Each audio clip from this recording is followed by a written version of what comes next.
So it's 1914, and I love as you write that the day that Britain declares war on Germany, he gets the approval from King George V. I mean, it's an amazing concurrence of events. So he sets forth, he goes to Argentina, and then he reaches South Georgia Island. So pick up the story from there. He's got his crew. It's like late 1914, and he has a big decision to make, a momentous decision. Yep. So he and his now 27-man crew and some sled dogs, which they haven't yet trained, and a stowaway cat named Chippy, set sail from South America for their last port of call, which will be an island southeast of the tip of South America called South Georgia. There's a whaling station there, and it's the last place they can take on supplies and post mail. And they get there in early December 1914, and the whalers all say to him, they've been out, they say, Captain, there's the waters south of here are just chock-a-block with icebergs. You're going to hit pack ice, and you may get in trouble. Really recommend you hole up for a while and hope some of this melts. And Shackleton, who's restless, he's chasing fame and he's out to do something that's going to work this time and be the first, isn't really very patient. And so he makes the decision after a relatively short kind of layover in South Georgia that he and his crew are going to go ahead and try and navigate their way through the ice down. Now, they're a little bit south, they're a little bit northwest of where he wants to be, so they're going to be heading southwest. Northeast, they wouldn't be heading southwest. And that's in December of 1914. And they are, by the third week in January, along the coast of Antarctica. They can see it. It's 80 miles away. It's in sight.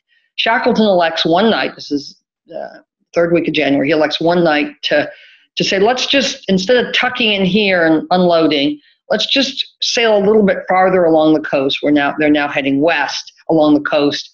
And I want to get the right place to make base camp. And in that decision, both the decision to head south anyway, despite the warnings, and then in that tiny little decision to just sail a little bit further along, lies the fate of the expedition, because one night the ice freezes around, these are huge bergs, freeze around the Endurance, which was the name of his ship, and it's locked in an immovable vice. They can't blast themselves out. They can't pick themselves out with shovels and pickaxes. They're stuck. They can't motor themselves out with diesel power. They're stuck. And then they're stuck floating aimlessly on the current. And they're stuck for a very long time. They're stuck. That's January, third week of January. They're stuck for the rest of the month: February, March, April, May, June, July, August. In August, the boat starts getting rammed terribly by just these broken bergs, and it starts to get damaged. It's just like the vice now is crushing the ship. And so Shackleton makes the decision right in very early September to abandon ship. He'd been planning for it. He could tell the ship was going to get the ice was going to get the ship. By then it was like hundreds of miles away from where he wanted to be, because the ice floes are just moving. Yep. And so a lot of things to admire about Shackleton, but I mean, let's look at those two decisions. The decision to go when everybody said, the ice is as bad as we've ever seen it. The flows are really far north, and then the decision to, not get a little inlet, and he wanted to go to Vassal Bay, or the original place. So, what motivated that decision? Because I think, as you write, he didn't really maybe write this down, but you have to think if he was the leader that he was, he realized in hindsight what a colossally bad decision. But what do you think motivated him to make either of those really cataclysmic decisions that was so fateful? So, I've taught this case many, many times now to all kinds of groups around the world. And I think Shackleton was a man in a hurry, and that made him reckless. I don't think there's any way he gets a pass here. He made the wrong decision going south. They should have waited. That was the wrong decision. I don't think the second decision, well, let's sail a little further along, was of the same order of magnitude. Right. But that first decision is a big deal. And it places him, if it was a traffic accident, the cop would give him 90% of the blame for the accident. It places him, the ship getting stuck and what followed at his feet. And I think he knew that, by the way. He never said anything about it. But I do think that part of what he was doing in the extraordinary leader that emerges out of this big mistake is partly owning the responsibility for something he realized he was a big part of. He was culpable of. And there's Go ahead, Gary. Interesting couple of sentences, Nancy, that you wrote in the book that kind of talk about where Shackleton went from there. This is what you write. His consistent ability to face forward was the thing that allowed him to become successful from that failure. Again and again, he refused to become mired in what had already happened, what had not worked, what had been missed, who was to blame for the most recent setback or disappointment. That is a critical piece, not just for what happened to Shackleton, but for our listeners who are trying to bounce back from their own crucible.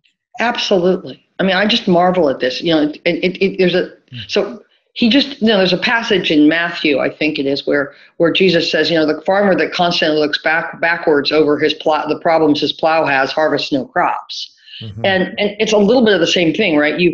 When the stakes are high and there's a lot to do in front of you, you just can't keep looking back and, scratching your head and pointing fingers and, miring yourself in bitter accusations. Everything can't be a tribunal of the past going forward. And so this was one of those instances. There were many to come, right, on the ice, where it's like, okay, this happened. What do we need to learn from it? And then how do we literally turn ourselves around to look at the future and what we're doing next? Absolutely. And that's about self-discipline. So much of what I have learned about how these people did it has to do with self-regulation. And he did, and that really helped his men, right? Who, by the way, also made mistakes along the way, but he didn't stop with a tribunal to prosecute and then punish someone. We moved forward. We learned from it and we moved forward. Or think of Mandela. Think of Nelson Mandela coming in to the presidency of the Republic of South Africa after 18 years, talk about a chance to get bitter, and decades of apartheid, to get bitter and basically saying, yes, we're going to kind of figure out, a way to reconcile, but we're not going to spend the next 10 years punishing all the folks that kept apartheid alive. Or Lincoln, with malice toward none, with charity toward all, with firmness in the right as God gives us to see the right. So, and Lincoln's plan for Reconstruction, still in its infant stages when he was assassinated in April of 1865, was not about tribunals and blame and looking backwards. So that's this point that you're both making, Warwick and Gary, is really important about leaders, particularly in crucibles and crisis. And for all the rest of us, we got to kind of turn our necks and our bodies around and look forward.